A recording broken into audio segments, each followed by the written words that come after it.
All right, welcome back. Rockin' Fiddle Challenge 2012, and here we are going into section C.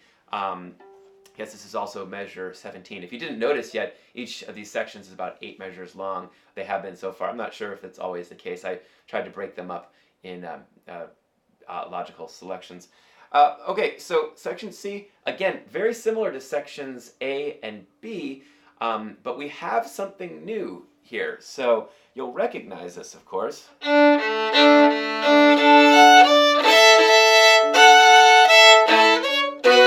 And remember last time I was talking with you about how the different sections have, there's the drum part, the harmony part, the rhythm part, and the melody part. The melody is really kicking it out here. Now, since we're just one violin, we can't ditch the harmony part and the percussion part.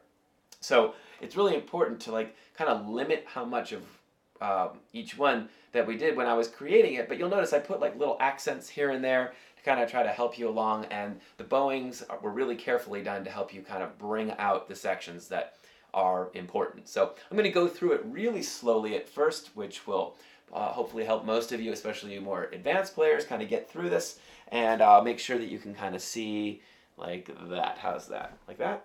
Like that? Okay, here we go.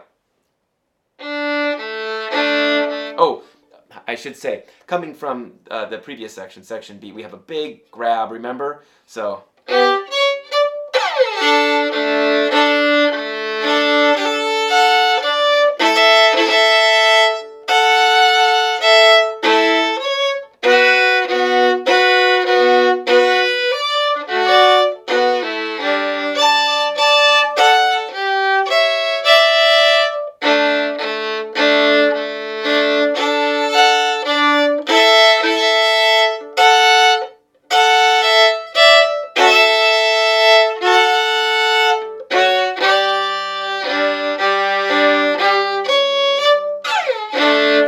and I promised you I was going to tune my violin in between, and I didn't. Look at that. I'll do it right now. That was fast, huh?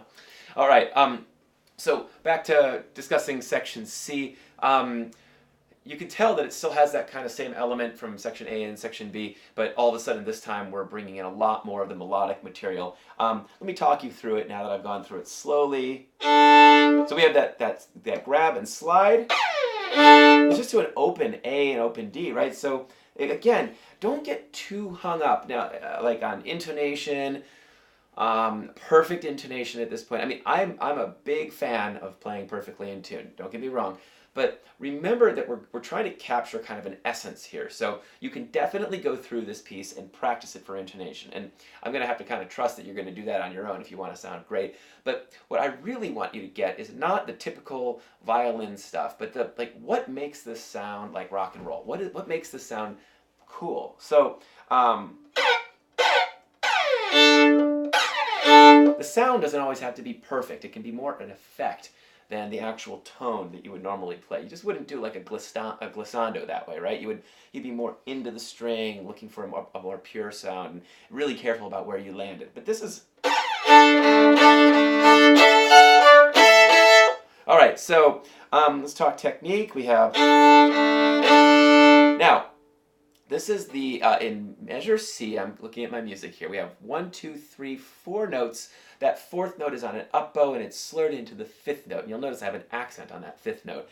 This is difficult, okay? You're going to want to get toward the tip for that 3rd note. The 4th note, crossing your string again, up bow, but save your bow. Why are we saving our bow? Because we want to do that note with an accent, preferably not just with pressure of the bow, but with actually speed of the bow, which is kind of make it come alive and make it sound like it's, singing a little bit more. We want this section to be a little bit more like mellifluous.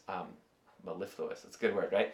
A little more like sweetly kind of singing the melody so that we can compare it to the harmony and the rhythm that's beneath it. That way it will stick out just by being different, okay? So... versus if we hit everything like that, it's going to get kind of ugly and old really fast. So we're like, Da, dee, da. Right there, we want to make sure it flows. So.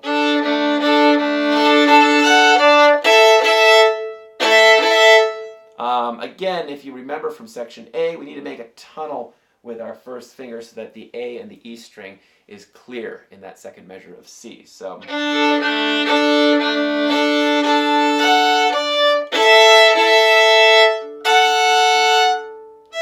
A little lone E right there, intended to thin out the texture.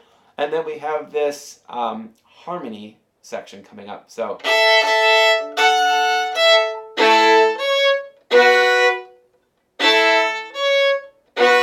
The sole purpose of that is to change the chord, okay? This is a challenging chord that we're landing on, 3 after C. It's a second finger on the B and F sharp, on the G string and the D string, and it's a 5th. And if that weren't hard enough, we have a 4th on top with the B on top. So it's like perfect interval on top of perfect interval, of 5ths and 4ths being perfect intervals where there's just not a lot of wiggle room when you have 5ths and 4ths. They really have to be pretty tightly in tune. So, and it doesn't help that we're coming from the second finger here to a 2 on the G and D. So that's a part that you'll really probably have to practice. So it might be like,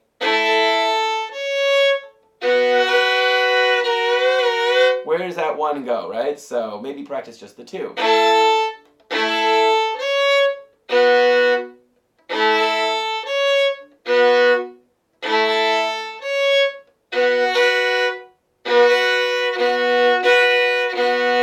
Keep it down once it's down. Here we are, middle of a 3rd bar after C.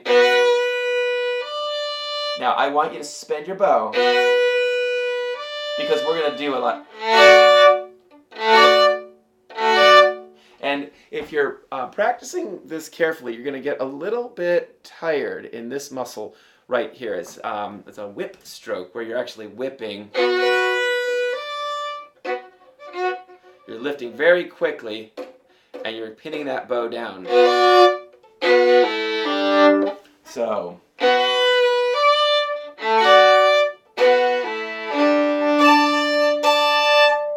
Again, that 5th.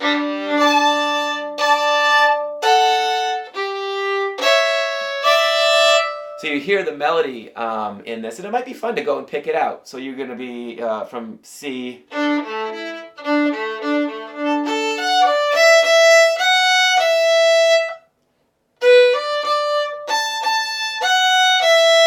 So you can hear that melody in there. You can actually see it right in there laying on top. And then all that other stuff in between is the harmony and that rhythmic stuff that we're kind of imparting to make it sound pretty cool. So.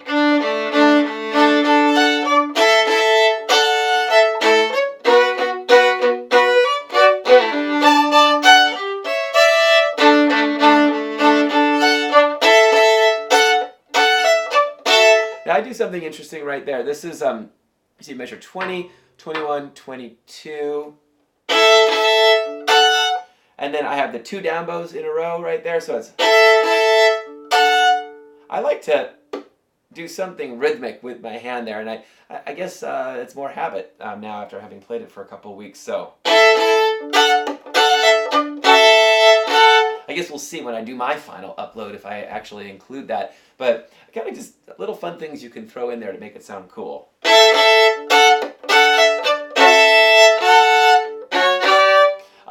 The measure, let's see, right before measure 23, I guess it is.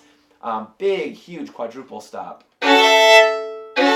Really use your whole arm and the weight of your whole arm. 3 on the G string, 2 on the D string, open A, open E, tunnel your fingers so that the open A, open E can ring very well. Another little tip, by the way, instead of just tunneling your fingers, make sure that you your 3rd string airs on the side of the G string. Your 2nd finger airs on the side of the G string also, so that your fingers, you really end up with a really clean, clear tunnel. Very hard to see this when you're not in person, but that's kind of the idea. So,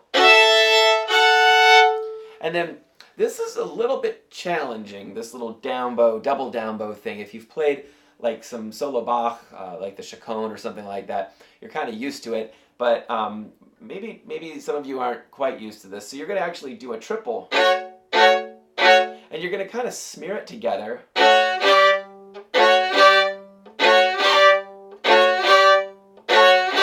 So you can't just go.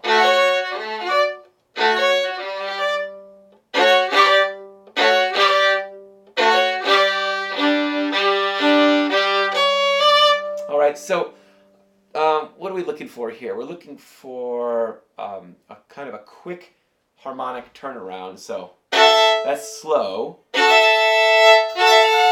And then that takes us into section D. If you have any questions, send me an email, or better yet, try it on your own, try to figure it out on your own, and then post your video of yourself doing it up on my Facebook wall, on the adamviolin.com Facebook wall, so that we can all comment on it. You'll be surprised how many people will actually help you.